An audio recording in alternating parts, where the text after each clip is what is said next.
Buongiorno e ben ritrovati a ore 13, salute come ogni martedì. Oggi ci occuperemo di patologie oculari e lo faremo insieme ai miei graditissimi ospiti che vado subito a presentarvi. Ringrazio per essere qui il dottor Gianni Prosdocimo, primario dell'unità operativa oculistica dell'ospedale di Conegliano. Buongiorno e ben ritrovato dottore. Grazie, buongiorno a tutti. Ringrazio il dottor Stefano Miorin, primario dell'unità operativa oculistica dell'ospedale di Montebelluna. Buongiorno dottore. Buongiorno e grazie a voi. E grazie, buongiorno dottor Giuseppe Scarpa, primario dell'unità operativa oculistica dell'ospedale di Treviso. Buongiorno dottore. Vi ricordo la nostra pagina Facebook per fare domande ai nostri ospiti scrivendo un post tra i commenti proprio nello spazio dedicato alla puntata di oggi di ore 13. Allora iniziamo con l'ultimo ospite che ho presentato, con il dottor Scarpa, per parlare di malattie retiniche. Che cosa intendiamo con questo termine, dottor Scarpa? Diciamo malattie retiniche significa malattie della retina. La retina rappresenta la membrana che è posta all'interno dell'occhio, nella parte posteriore, che capta la luce che viene dal mondo esterno e è il primo anello della catena della visione, quindi è l'organo, la parte dell'occhio più delicata e più raffinata. È forse la branca dell'oculistica che ha avuto le più grandi rivoluzioni negli ultimi anni, perché fino a 10-15 anni fa molte terapie che adesso abbiamo non esistevano e quindi le terapie per la cura per le malattie retiniche era più limitata. Invece abbiamo assistito negli ultimi 10 anni a un esplodere di molecole, di tecniche per questo tipo di tessuto e quindi questa cosa ha aperto una marea di possibilità di miglioramento, di cura per molte problematiche che prima non l'avevano. Nel contempo ha creato anche tanti problemi organizzativi, gestionali, economici, perché queste terapie sono bellissime, però devono essere amministrate con determinate frequenze, con ripetizione, devono essere monitorati gli esiti di queste terapie, quindi la platea dei pazienti è diventata molto più grande e gli strumenti ci sono, ma devono essere gestiti in maniera oculata e diversa e questo ha messo anche un po' a dura prova le nostre organizzazioni che prima magari non erano abituate a gestire cose di questo tipo, invece negli ultimi anni hanno, sì, con entusiasmo ma anche con grande impegno affrontato questa nuova sfida, che è positiva ma molto impegnativa. Ma sempre una sfida. Molto sfidante e molto anche, diciamo, gratificante per chi lo fa. Si tratta di malattie in aumento? Avete notato insomma un aumento di casi che trovate ad affrontare? C'è un aumento dell'incidenza di alcune malattie legata probabilmente allo stile di vita, al mondo moderno. Per alcune c'è già un'evidenza scientifica, per altre no, però la sensazione di tutti noi è che il modo di vita, il tipo di ausili che adoperiamo, il tipo di lavoro che si è modificato negli anni incida su queste patologie. Da un lato, dall'altro le esigenze dei pazienti sono molto diverse perché il paziente è molto più attivo, molto più legato alla vita di relazione, quindi televisione, smartphone, guida, schermi, quindi la domanda che viene rivolta all'oculista di poter fare cose di questo tipo impone un livello di visione più alto e quindi cose che magari una volta venivano accettate di più, adesso pretendono una soluzione e quindi da un lato è aumentata l'incidenza ma anche la soglia di trattamento per molte di queste malattie è diventata più bassa e quindi la platea dei pazienti si è molto ampliata. Qual è la malattia che riguarda la retina più diffusa, comunque insomma dove i casi sono consistenti? Senz'altro la degenerazione maculare legata all'età, che è una alterazione della parte centrale della macula, che è quella che poi ci permette di guidare, di leggere, cioè di vedere i colori, l'attività della visione più fine, più raffinata. E questo con l'aumento dell'età media della popolazione, lo stile di vita mutato e appunto la necessità di essere autonomi sempre più a lungo è diventata veramente molto comune. Sappiamo quanto i bambini si avvicinino a certi apparecchi sin da piccoli, quindi telefonini, tablet, la televisione. Questo può in qualche modo sin da piccoli creare dei problemi che poi magari da adulti si verificheranno per quanto riguarda l'occhio. Questo è un tema interessante, no? Gianni, poi ne parleremo. Dottor Prosdocimo, la palla passa a lei. perché questo innesca il problema della miopia.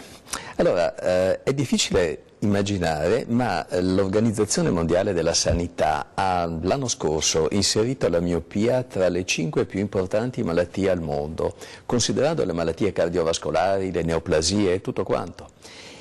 La miopia sappiamo che è la difficoltà di vedere bene da lontano senza occhiali. Questo perché? Perché un occhio miope, soprattutto sopra determinati valori di miopia, è molto più esposto a tutta una serie di malattie dell'occhio, tra cui appunto, come accennava il dottor Scarpa, come poi penso ci dirà anche Stefano Miorin, i problemi della retina, i problemi della macula. Nel mondo si sta assistendo a un aumento esponenziale della miopia. Classicamente si parlava di un 20-25% della popolazione. Nei paesi asiatici si è tra i giovani oltre l'80%. E qui giocano due fattori, da un lato una componente genetica e dall'altro appunto le componenti ambientali. C'è uno studio molto interessante condotto da dei colleghi britannici su alcune famiglie di Shanghai in Cina. Una parte di questi emigrò in Australia e i nipoti vennero seguiti poi nei 20 anni successivi. Allora, quelli rimasti a Shanghai stanno facendo e fecero una vita dedicata al lavoro in spazi molto ristretti, con illuminazione artificiale, più o meno tutti quanti nell'ambito dell'informatica, con scarso tempo libero. Invece, quelli andati in Australia, dove vi posso garantire che si vive meglio, più all'aria aperta, la luce solare, lo sport, fecero una vita diversa. L'incidenza di miopia su due popolazioni che in linea di massima geneticamente erano sovrapponibili era di 10-1. Quindi è stato dimostrato, non solo da questo fatto aneddotico, ma da altri studi, che è estremamente importante per lo sviluppo corretto dell'occhio durante la crescita un'adeguata esposizione, per esempio, alla luce solare. A Singapore, a Taiwan, fanno fare addirittura 2 o 3 mattine di scuola all'aria aperta, pur studiando, perché ci sia l'illuminazione naturale. E poi sono deleteri i piccoli schermi, siano essi telefoni, giochini, smart gadgets, utilizzati per molto tempo a distanza ravvicinata, perché in un soggetto probabilmente già predisposto questo sicuramente fa aumentare l'entità della miopia.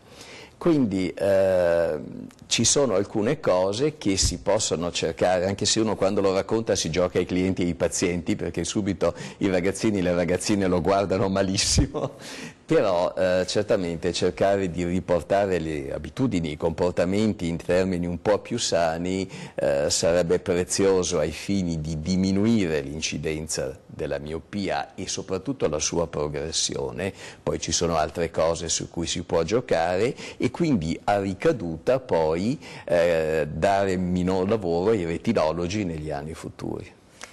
Ultimamente quando si va a fare anche, parlo io, insomma, ho gli occhiali, vengono proposte delle lenti particolari per proteggere dalla cosiddetta luce blu, la luce blu prodotta dal neon, quanto influisce questa luce blu nella salute dell'occhio? È un argomento controverso, non ci sono ancora delle evidenze scientifiche sicure sulla pericolosità della luce blu, diciamo che è un optional. Si cura la miopia, o meglio, un bambino a cui viene scoperta la miopia in età piccolo, portando gli occhiali sin da subito, può correggerla? Allora, quando si diagnostica una miopia si deve incominciare a giocare in difesa. E quindi questo vuol dire cercare di minimizzare per quel non tanto che possiamo, per non dire poco, il peggioramento. Quindi utilizzo di occhiali giusti, corretta distanza di lettura, pause adeguate quando lo studio si fa più intenso, vita sana, all'aria aperta, appunto evitare di, finito di studiare, di chiudersi di nuovo a giocare davanti al computer, meglio andare a tirare 2 calci al pallone fuori. Nella fase adolescenziale, qualora il peggioramento della miopia superi una certa entità e in condizioni favorevoli, si può discutere l'utilizzo di colliri a soluzioni estremamente diluite di atropina per un 2-3 anni, che nel 50-60% degli adolescenti dimezzano la progressione della miopia. E lì il caso va studiato volta per volta, se ne deve parlare con i genitori, spiegare i pro e i potenziali contro, e questo io sono alcuni anni che la uso seguendo alcuni studi che sono stati condotti all'estero, soprattutto di nuovo in Oriente, dove appunto il problema è molto importante e dei risultati positivi si hanno. E dopodiché la soluzione definitiva, ma quando saranno grandi, è una correzione eventualmente laser, come ho fatto a mio figlio, però a 27 anni, insomma, ecco, un po' dopo. Prima bisogna cercare in tutte le maniere di controllare bene l'evoluzione e anche di correggere bene. Allora, deve essere chiaro che in maniera eclatante in un bambino, ma comunque anche in un giovane, in un miope giovane, una correzione corretta del difetto visivo non può prescindere da una valutazione medica completa anche di utilizzo di gocce per dilatare le pupille e vedere quale è in realtà il difetto, perché capita a volte di vedere personcine o persone molto giovani che usano magari degli occhiali anche più forti del dovuto, perché ci si è fidati della prescrizione in base a quegli strumenti automatizzati che usiamo anche noi, ma che in una persona giovane possono trarre in inganno, perché un occhio molto elastico ipercorregge. È possibile che nell'età della crescita adolescenziale la miopia peggiori in un ragazzo? La miopia è legata all'allungamento della parte posteriore dell'occhio, che è correlata anche alla crescita dell'organismo, per cui il momento più critico è quando c'è il massimo dell'allungamento della persona. Infatti un bambino in condizioni ideali non dovrebbe avere un occhio di lunghezza esatta, dovrebbe essere ancora un po' più corto, perché anche lui è corto, cioè dovrebbe essere leggermente ipermetrope e lo compensa automaticamente. Nel corso della crescita, durante appunto lo sviluppo adolescenziale, raggiunta la dimensione corporea somatica definitiva, parallelamente nella situazione ideale anche l'occhio dovrebbe essersi allungato ed essere arrivato alla lunghezza giusta. Quindi l'età critica in linea di massima, a parte casi particolari, è sulle medie, ecco, dagli 11 ai 13 anni l'insorgenza classica, a parte casi un po' più sporadici prima o dopo. E poi può migliorare, quindi... E dopo non può migliorare, perché come una persona non diminuisce di statura se non con l'età, anche l'occhio non si accorcia. Però resta ferma, diciamo, potrebbe... E poi tende di solito a peggiorare magari un po' meno finché uno ha finito di studiare, fin un po' dopo i 20 anni, così sempre in linea di massima. Ci fermiamo per qualche minuto di pubblicità, restate con noi. 5.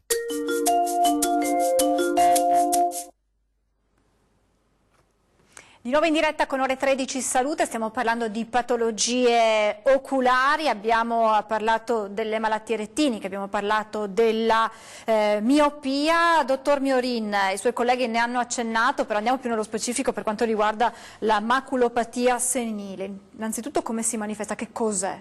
Come diceva Giuseppe prima, è la patologia più invalidante che abbiamo nei nostri paesi industrializzati.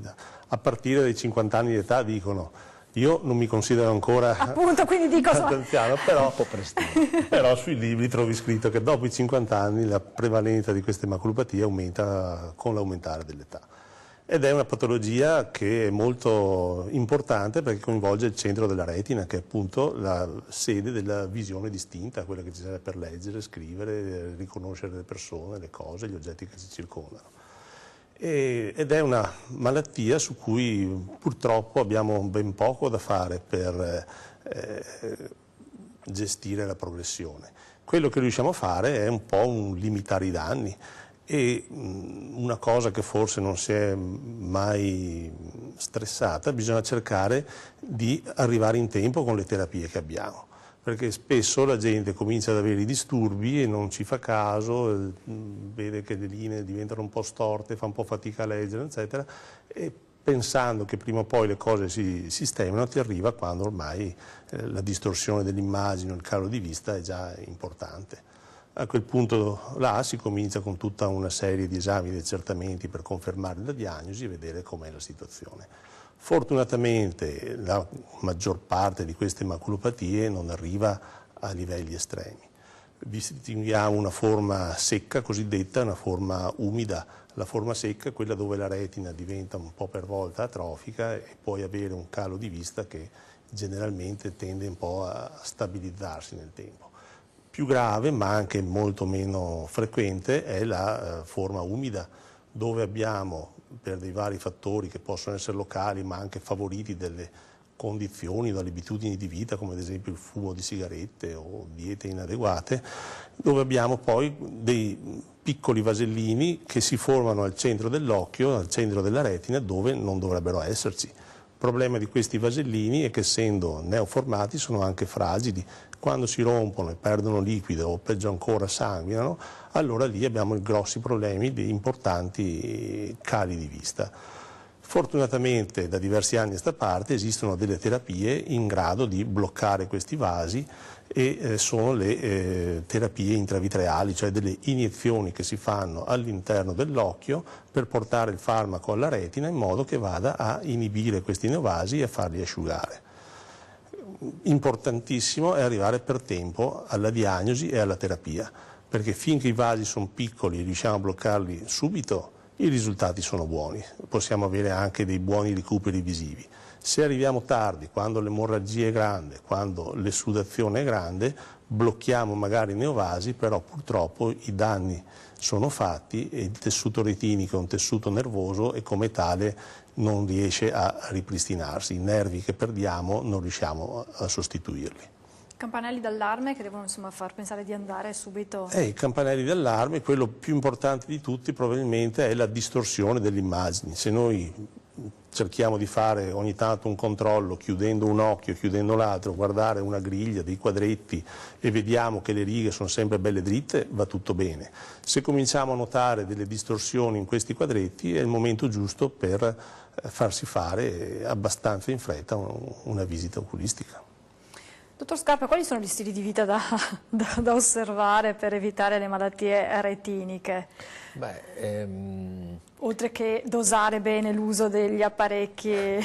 Volevo collegarmi un attimo a quanto ha detto Stefano, perché insieme abbiamo fatto un grosso sforzo come azienda sanitaria 2 su questa problematica, perché abbiamo creato dei protocolli di terapia condivisi e comuni da applicare a questi pazienti e è stato fatto un grandissimo sforzo in termini economici e anche di tempo dedicato a questo tipo di terapia.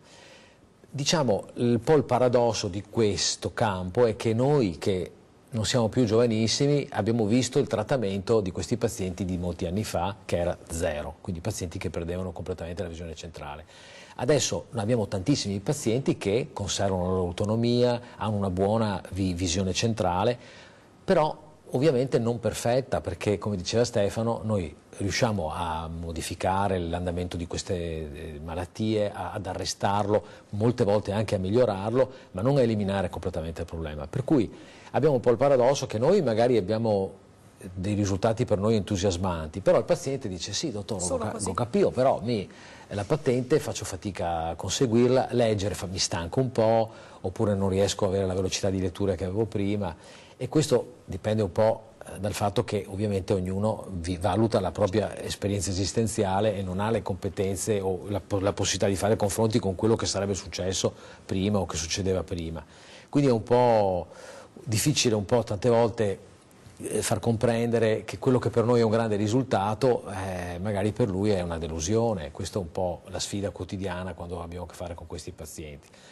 E la domanda interessante è lo stile di vita. Abbiamo fatto anche un grande lavoro, uno studio multicentrico importante sull'utilizzo dei carotenoidi, di sostanze antiossidanti su questi pazienti, e devo dire che mentre le sostanze, le pastiglie diciamo multivitaminiche, polivitaminiche, che sono molto utilizzate, sono nei banconi di tutte le farmacie, hanno un loro ruolo, però devo dire che l'idea che ci siamo fatti noi europei è che hanno un ruolo limitato rispetto all'ambiente statunitense al di là dell'Atlantico, perché quello che è ideale è consumare queste sostanze antiossidanti fresche, non conservate, non di sintesi chimica. E noi europei, particolarmente gli italiani, abbiamo già uno stile di vita alimentare di questo tipo, quindi forse questa supplementazione chimica ha più senso nel paziente americano, che ha un tipo di alimentazione completamente diverso. Nel paziente italiano, che ha la dieta mediterranea nella sua tradizione quotidiana, è meno importante. Però in alcuni casi, specialmente pazienti che magari non sono proprio particolarmente perfetti da questo punto di vista, anche noi diamo la supplementazione chimica. Dobbiamo sapere che però ha un effetto di tamponamento, di rafforzamento, ma non ha la possibilità di invertire il decorso della malattia. Quindi è consigliato, però giustamente lo stile di vita adeguato, l'alimentazione equilibrata, ricca di sostanze che contrastano i fenomeni di invecchiamento, quella è la chiave importante del successo. Dottor Prosdocimo, il glaucoma, parliamo del glaucoma, che cos'è, anche in questo caso come si manifesta e come si affronta? Allora, il glaucoma è un danno del nervo ottico che nella stragrande maggioranza dei casi è causato da un aumento della pressione interna dell'occhio. L'interno dell'occhio ha un liquido bianco, acquoso, l'umore acqueo che circola e che deve avere dei valori pressori che restano entro certi limiti. Qualora questa pressione aumenti oltre il valore giusto e l'aumento si protragga per tempo, può danneggiare il nervo ottico. È una malattia molto grave. Dopo la cataratta è la principale causa di cecità nel mondo. Però la cataratta è emendabile se uno riesce a operarla, mentre il danno del glaucoma, quando si costituisce, è irreversibile. Più o meno si calcola che nel mondo ci siano circa 55-60 milioni di persone affette da glaucoma, quindi un paese come l'Italia.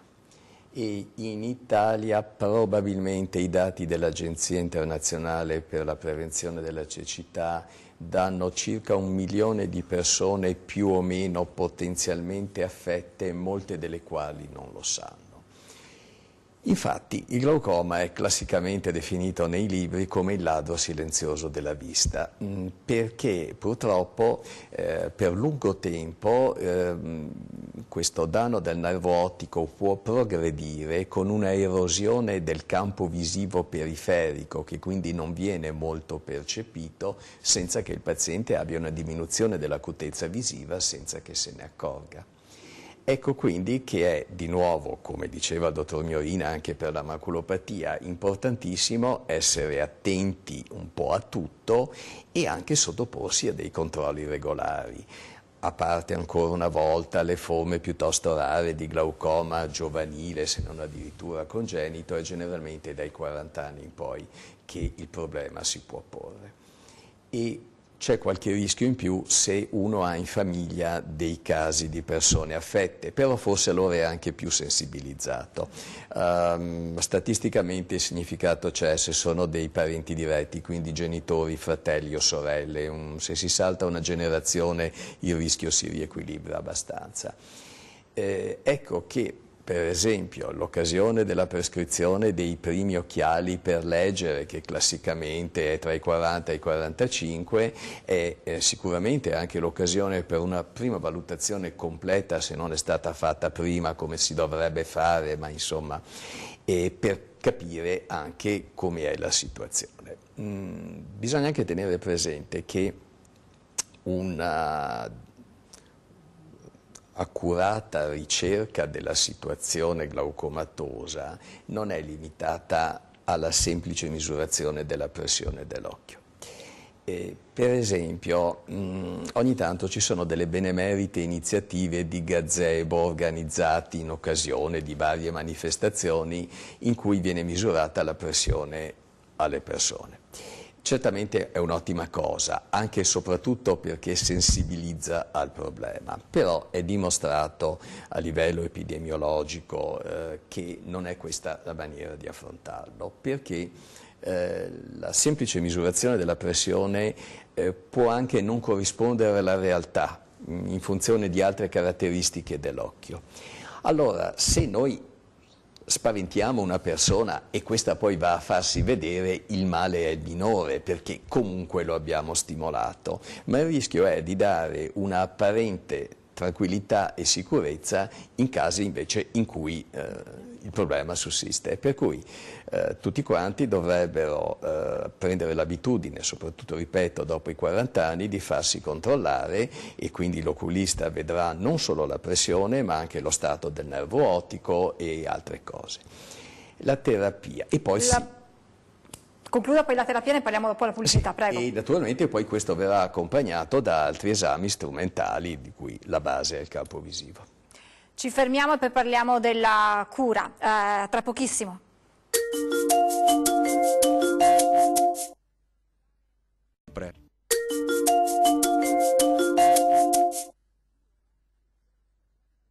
Eccoci in diretta, ore 13 salute, patologie oculari, stavamo parlando di glaucoma, una malattia subdola in qualche modo, nel senso che bisogna fare attenzione, sottoporsi appunto a delle visite oculistiche complete, e abbiamo capito che quelli che sono i danni non si riesce più a ripararli. Come si interviene però, dottore? La prima fase della terapia consiste nella prescrizione di colliri con delle medicine che abbassano la pressione dell'occhio. Anche qui bisogna che il paziente capisca bene che sono l'equivalente di una compressa, perché se viene detto prenda una pastiglia per la pressione 2 volte al giorno ogni 12 ore, il paziente le prende di solito. Metta il collirio 2 volte al giorno ogni 12 ore, molte volte l'atteggiamento è un po' più elastico, invece deve essere rigorosa l'attinenza a questo. E si deve raggiungere l'obiettivo prefissato, tenendo presente che non esiste una pressione dell'occhio normale in senso assoluto, varia da persona a persona, varia in funzione dell'età. Un organismo, un occhio giovane, sano, con un'ottima circolazione generale può sopportare delle pressioni che lo stesso individuo a 80 anni in condizioni un po' deteriorate potrà non più sopportare. Quindi in funzione del danno che si è rilevato va prefissato un obiettivo pressorio, lo si deve raggiungere con le colliri o con altro, e poi si deve controllare che non progredisca il danno, altrimenti si deve agire sopra.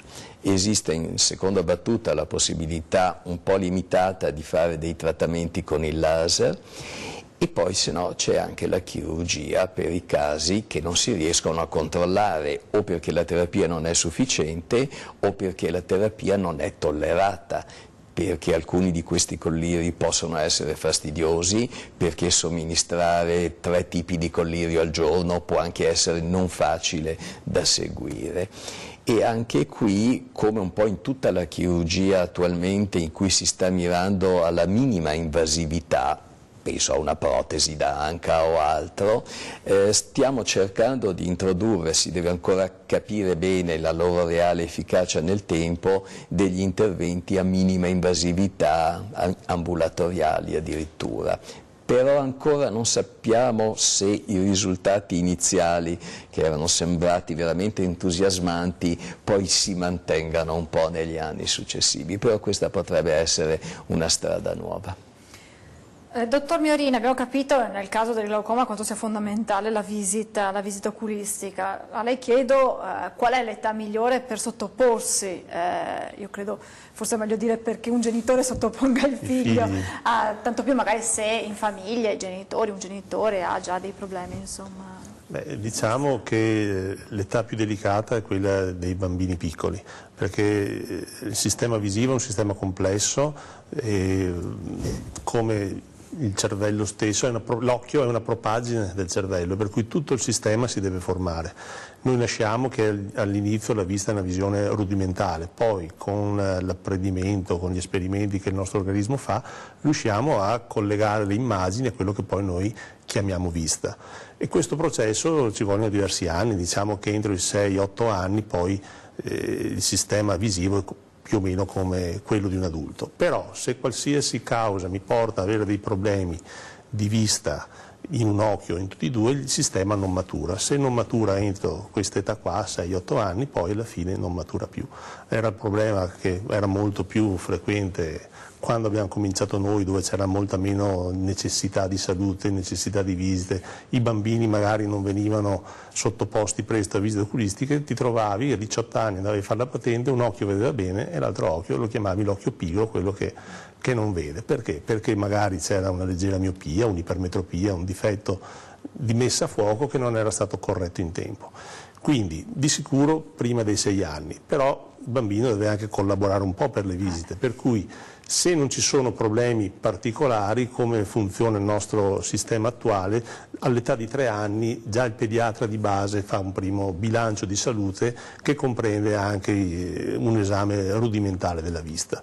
E già a quel momento là, se il pediatra riscontra dei problemi, lo manda alla visita oculistica che di solito viene svolta insieme agli ortottisti, che sono dei tecnici specializzati che ci aiutano molto nelle visite e nei controlli dei bambini, con tutta una serie di esami, di procedure particolari che sono molto utili in questi casi per confermare o meno il problema visivo. L'altro motivo di fare visite precoci a quest'età qua o anche prima è se notiamo delle cose strane, tipo un occhio storto, il bambino che tende a tenerlo chiuso, che si sta con la testa girata, sono tutti segnali di allarme che possono far chiedere, tramite naturalmente il pediatra, che è il primo di solito che si approccia al genitore per avere una risposta ai suoi problemi, è il motivo per arrivare a fare una visita oculistica. Passati 3-4 anni poi qualche controllo va comunque fatto, anche in previsione poi di quelli che saranno gli impegni maggiori quando il bambino comincia ad andare a scuola, dovrà studiare, dovrà prestare più attenzione anche ai libri, alle scritte, al computer, che adesso si usa tanto anche a scuola i computer.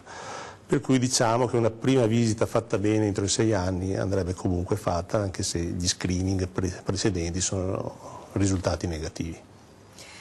Quando parliamo di patologie oculari, la prima che viene in mente, dottor Scarpa, è la cataratta. Ricordiamo che cos'è la cataratta e poi insomma come si affronta.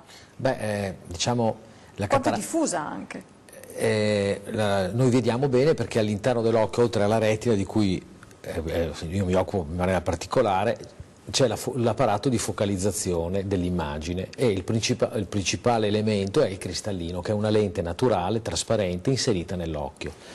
Questa lente, attraverso cui passa tutta la luce che noi vediamo nel corso della nostra vita, nel tempo tende ad opacarsi, è un fenomeno quasi fisiologico.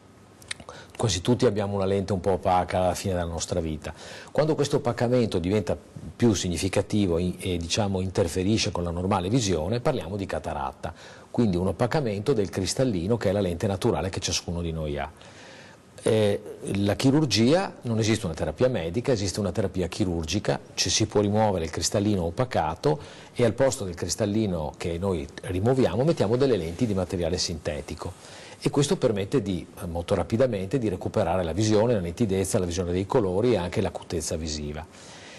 In questo campo forse si dice l'oculistica è la specialità chirurgica che ha avuto le più grandi rivoluzioni tecnologiche, perché la chirurgia addominale, la chirurgia laparoscopica, anche le altre branche chirurgiche sono molto cambiate, però l'oculistica ha avuto una rivoluzione. Io ricordo che quando iniziai il paziente rimaneva ricoverato una settimana, ti ricordi Stefano? L'intervento durava molto a lungo, era molto complicato la sua esecuzione. Tenevamo a letto 2 giorni. Li tenevamo a letto 2 giorni appunto. Anestesie generali, anestesie locali molto spinte e tutto questo negli anni quasi continuamente è cambiato. Adesso noi facciamo interventi che durano pochi minuti, il taglio che noi facciamo è di 2 mm, una volta era di 12 mm e quindi è stata una rivoluzione. Io ho avuto tante esperienze anche nei paesi africani, nei paesi in via di sviluppo, perché esistono delle campagne di eradicazione della cecità da cataratta a cui ho aderito e lì puoi usare delle tecniche ovviamente non così raffinate come quelle che abbiamo noi, che sono molto dipendenti dalla tecnologia, che non è così esportabile. Quando vai ripiombi in quella che era la nostra realtà e che ormai noi abbiamo per fortuna quasi dimenticato. E allora vedi l'intervento complicato, la grande difficoltà tecnica. E da noi adesso tutto questo diciamo, è cambiato moltissimo. Il paziente viene operato in regime ambulatoriale, fa una visita preparatoria, gli diamo la data dell'intervento, l'anestesia è quasi, diciamo, in tutti i casi soltanto con un'istillazione di gocce, non iniezioni, non aghi, non infiltrazioni. Il paziente esce dalla sala operatoria, si cambia e va a casa, viene la mattina dopo per un controllo, e quindi è una cosa dal punto di vista così della gestione e della fruibilità bellissima. Ovviamente il rovescio della medaglia è che quando vai a 30 all'ora puoi anche concederti qualche piccolo errore, quando cominci ad andare a velocità più elevate l'attenzione deve essere massima, la cura del dettaglio, perché la chirurgia molto tecnologica ad alti volumi impone un'attenzione molto molto spinta al dettaglio, alla omogenizzazione dei gesti, alla standardizzazione delle procedure, e quindi un po' l'oculista si sente in questo come un po' un pilota di Formula 1, no Stefano? Perché la chirurgia è molto dipendente da strumentazioni tecniche avanzate, utilizzi i due arti, piede destro e piede sinistro, per comandare gli strumenti, le due mani contemporaneamente, guardi attraverso dei microscopi particolari, quindi è molto particolare come lavoro. E anche tutto il team che ruota attorno, gli infermieri, gli strumentisti, gli anestesisti, devono essere sintonizzati con il chirurgo, e questo permette di fare migliaia e migliaia di interventi in un anno, che poi dopo è un po' come una corsa che non ha mai fine, perché tu migliori ma ci sono sempre novità, lentine sempre più sofisticate che richiedono, diciamo, misure particolari che magari l'anno prima non avevi, e questo porta come inevitabilmente ad abbassare la soglia di indicazione all'intervento. Prima l'intervento veniva riservato al paziente che non vedeva quasi più nulla, adesso che i risultati sono così belli l'intervento viene fatto prima, appena uno ha delle incertezze visive chiede di essere corretto, come si può fare, e quindi il numero di interventi che noi eseguiamo aumenta di anno in anno. E da un punto di vista è esaltante, dall'altro è molto sfidante, impegnativo, perché devi sempre correre un pochettino più forte di come facevi prima. Dall'altra parte c'è anche il rischio che venga percepito come una cosa semplice, quando da tutto quello che hai detto semplice non è. Esatto. Perché anche un intervento di cataratta fatto bene, se poi il paziente non segue le indicazioni che gli diamo, non fa la terapia che deve fare, può andare a finire male. Possono esserci, senza pensare a cose strane, anche delle infezioni in un occhio appena operato che possono essere devastanti se uno non si mette le gocce, non fa la terapia, non sta un po' tranquillo a riposo, va a fare i lavori che faceva in orto con le galline fino al giorno prima. Cose che purtroppo sono successe. Ricordiamoci che la differenza fra l'intervento di cataratta che ha descritto Giuseppe, splendido, col paziente felice che esce tutto, e l'intervento che ha la complicanza più frequente che ci può essere, che è circa nel 2-2,5% dei casi comunque, equivale allo spessore di un centesimo di un capello. E per quanto usiamo la tecnologia e il microscopio, è a mano libera. Quindi comunque è un intervento che, come giustamente diceva il dottor Miorin, non va sottovalutato nella sua importanza. Non si va a fare la cataratta come si va a farsi tagliare i capelli, insomma, va preparato adeguatamente e in un certo senso l'intervento va rispettato, non deve essere venduto come un qualcosa di banale, è un qualcosa che grazie appunto al lavoro di decenni, io purtroppo ho una decina d'anni più di loro abbondanti, quindi ho fatto tempo a provare le cose africane qua in Italia e ho vissuto in prima persona questo tipo di evoluzione e i risultati sono stati eclatanti, però rimane sempre il fatto che è un intervento estremamente delicato, basta un niente per passare dal pieno successo e dalla tranquillità a situazioni di gravità più o meno importante, emendabili, riparabili nella stragrande maggioranza dei casi, a volte anche con un secondo intervento, ma comunque sono da tenere presente, cioè non per nulla ai pazienti viene dato prima da leggere e da firmare un consenso informato studiato dettagliatamente dalla Società Italiana di Oculistica, che purtroppo poi generalmente non viene neanche letto, in cui vengono sottolineate queste possibilità.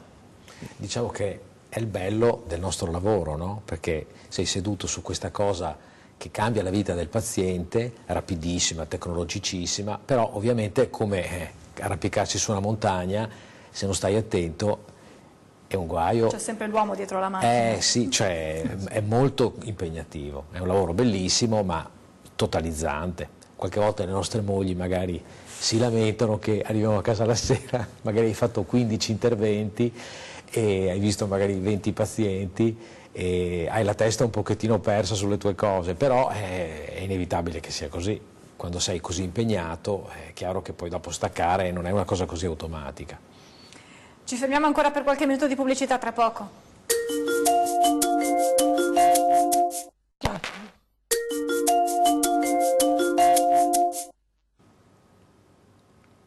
Eccoci in studio, ore 13 salute, al centro le patologie oculari. Stavamo parlando di cataratta. Abbiamo una nostra telespettatrice che sulla pagina Facebook chiede se ci sono dei sintomi premonitori e se la cataratta può portare alla perdita della vista. Chi vuole rispondere? Diciamo che il sintomo principale è l'annebbiamento, che la cataratta, appunto, come diceva Giuseppe, è una perdita di trasparenza del cristallino, per cui quando uno comincia a vedere offuscato, annebbiato, quello può essere il primo sintomo.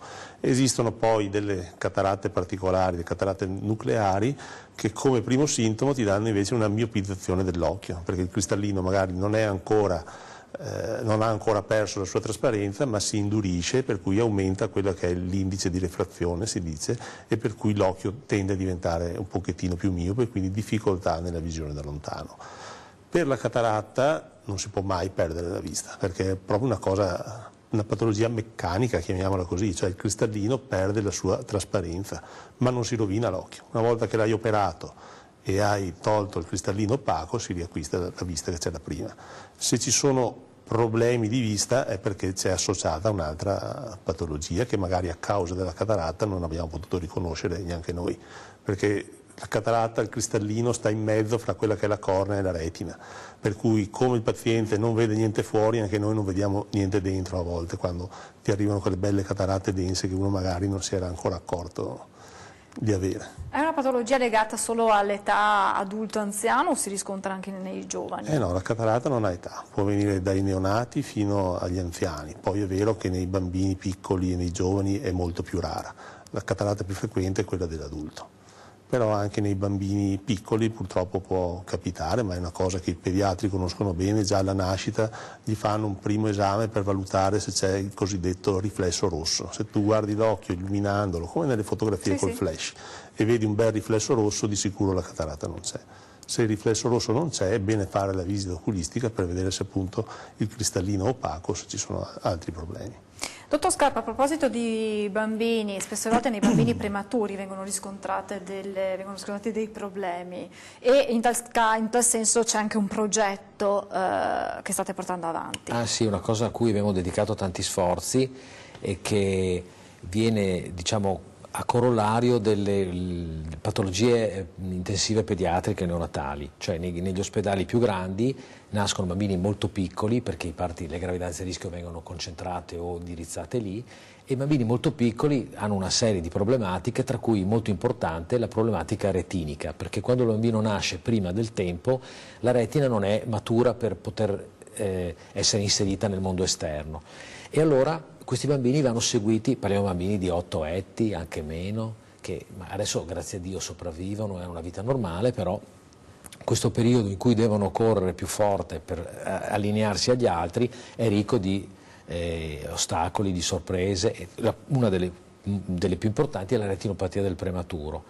Quindi questi bambini quando nascono devono essere monitorati per mesi, perché la retina deve svilupparsi e appianarsi e diciamo, arrivare al livello di autonomia. Qualche volta questo non succede, la retina arresta il suo sviluppo e cominciano a manifestarsi una serie di fenomeni biologici che possono culminare nella formaziè di vasi anomali che, se lasciati da soli, possono provocare delle emorragie, staccare la retina e portare alla cecità bilaterale. Ci sono state delle epidemie negli anni precedenti dovuti alla scarsa, diciamo, conoscenza della biologia di questi fenomeni. Stevie Wonder, per esempio, molti attori famosi o personaggi che tutti abbiamo avuto occasione di incontrare, che hanno perso la vista per la retinopatia dei prematuri. Poi a un certo punto si trovò il modo di fermare tutto questo con delle terapie particolari che si applicano sulla retina.